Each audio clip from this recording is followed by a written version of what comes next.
Hey y'all, welcome back to another Mogi motivational video. My name is Mogi Beth. I'm so happy that you're here. Today we're talking about a topic that pertains to all of us, and no matter if we want it to or not. And that topic is money. And specifically, does money buy happiness? So the short answer to this question is no and yes. They're really both ways in which we can establish a relationship with money that is either toxic or allows us to live life more fully. So let's look at the ways in which money doesn't buy happiness. And the most common way that it doesn't buy happiness is that we place our expectation of happiness on external things. And so we tell ourselves when we make a certain amount of income, we'll be happy. And money is not the only way in which we do this.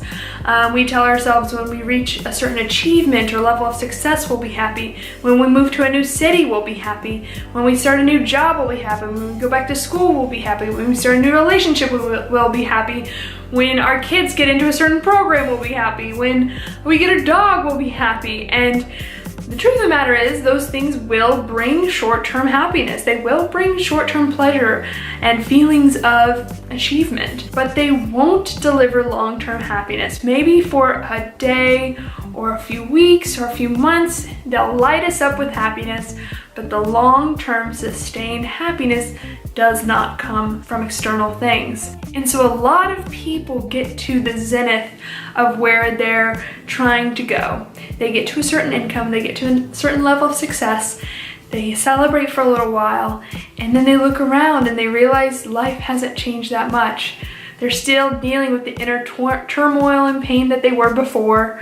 They're still dealing with a certain level of happiness that they had before, and they become depressed because honestly, it's such a disappointment to get to the place where the promised land, that place where you really thought true happiness lie, and realize it's not there at all. This really manifests in another way, in the sense that a lot of people use the pursuit of money to avoid the level of unhappiness that they have inside.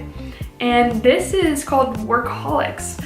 If you have workaholism, that means you're trying to avoid something desperately. You're numbing out a pain. You're numbing out a sense of unhappiness by working all the time.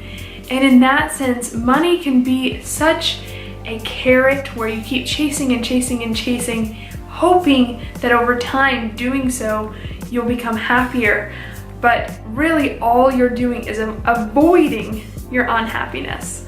But since we're caught in the rat race of it all, of trying to gain success, trying to gain money, trying to gain external validation, we never give ourselves time to step back and take inventory of what our life really looks like. Are we happy on a day-to-day basis? Do we have a sense of fulfillment and purpose and meaning? Do we get up in the morning and we're excited for our day and then put our head on the pillow each night knowing we lived a life worth living? These are the questions that ultimately dictate our happiness, not the external stuff. So that then begs the question, what external things do matter?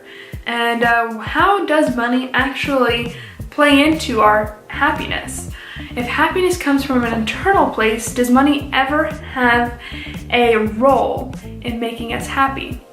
And the answer is yes. It's still yes. It really comes back to those questions I was asking earlier. How do you define a successful life? And how do you define happiness? What is happiness to you?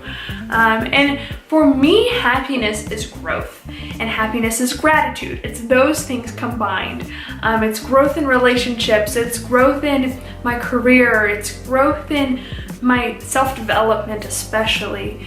The closer I grow to the people in my life, and the closer I grow in the relationship I have to myself, and the closer I grow to achieving my dreams, I'm happier. And money is integral to all those things. Growing a business requires money. Growing a family requires money. I must put a roof over our heads and give us food to eat. And if I really want to get a little wild and crazy, take a vacation every once in a while and go to the movies and do the things that we love together. All of these things require money. And so, although money is not the reason why those things bring me happiness. They are the foundation upon which I can build my happiness. But this requires doing some internal work and really checking in with yourself. Are you happy? And what does happiness look like to you? What does success mean to you in all aspects of your life? It's about asking yourself, how happy are you? And if you're not happy, why? And digging deep into that and really growing yourself so that you can be happy in any external circumstance. That is the goal. And as someone who is moving soon, I decided to move from Kansas to Oregon. I can really tell you happiness did not have a big part to do with that. Here's the deal, when people ask me if I'm excited to move, my answer is yeah. Because I know deep down my happiness won't change that much between here and there. And so any level of unhappiness that I have right now needs to be worked on now. It's not going to be solved by any kind of external environment. So just to recap, money doesn't buy happiness in the sense that you're not going to make money and then suddenly be happy. When you get to a place where you're making money finally, you're still gonna be the same person with the same levels of happiness. And also, the pursuit of money can really be a coping mechanism by which you avoid your unhappiness. But it doesn't have to be that way. You can work on your happiness now. It's an internal struggle. It's an internal work. And you can be happy while in pursuit of money. And you can use that pursuit of money to make you even happier because it forces you to grow and work on yourself and face the ways in which you are unhappy and face the ways in which you're limiting yourself. It comes down to being really honest with yourself and asking yourself these two questions. Number one, why am I pursuing money? And number two, what do I think money promises me? If you're pursuing money because you think you're going to be externally validated, or you're suddenly going to be happy overnight, if you think money promises you love, affection, attention, or respect, or belonging, or happiness, you're gonna be in for a rude awakening. Just because you gain something externally, maybe it is love, maybe it is respect, maybe it is attention, doesn't mean you feel worthy of it or you're giving it to yourself internally. And ultimately, that's what brings you happiness. So work on yourself internally if you're really after happiness, and use that money as a tool to express that happiness, but don't rely on it to bring it to you. Only you can do that. All right, love y'all. Hope you have a fabulous week, and I will see you in the next one. Bye.